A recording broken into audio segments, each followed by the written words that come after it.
नमस्कार. आपल्या सगळ्यांचे महाराष्ट्र सोशल न्यूज चॅनलमध्ये हार्दिक स्वागत. चला वळूया तर एका नवीन बातमीकडे. आजची बातमी महानगरपालिकेची स्थायी समिती सभापती लताबाई सोनार यांच्या अध्यक्षतेखाली पार पडली. बैठकीत रस्ता काँक्रीटीकरण, खड्डे बुजवणे व नाल्यातील गाळ काढण्याच्या कामांना मंजुरी देण्यात आली. तसेच शहरातील अवैध नळ कनेक्शनवर कारवाईची मागणी सदस्य अमोल मासुळे यांनी केली.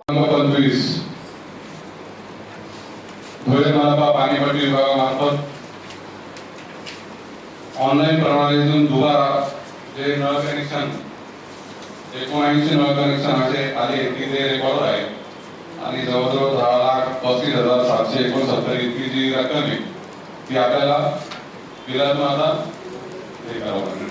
पण या सभापती महोदय, अतिरिक्त आयुक्त महोदय, मला सांगावंसं वाटतं, ज्या पद्धतीने आता एक दुबार ऑनलाईन त्याच्यात आपली नोंद झाली, पण अशा धुळे शहरामध्ये हे फक्त 19 मुलांची ठिकाणी माहिती आली. पण सभापती महोदय, या ठिकाणी हजारो कनेक्शन आहेत.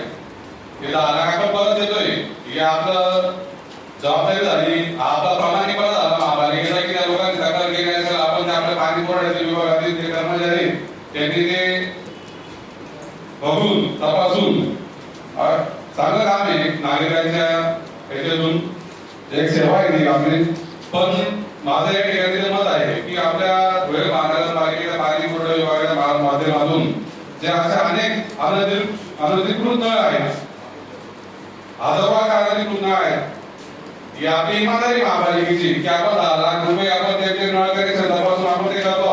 पण आज धुळे महापालिकेच्या हातीमध्ये मध्ये नवीन आसवाड गाव आहे, या भागामध्ये आपले हजारो नळ कनेक्शन बेकायदेशीर आहे.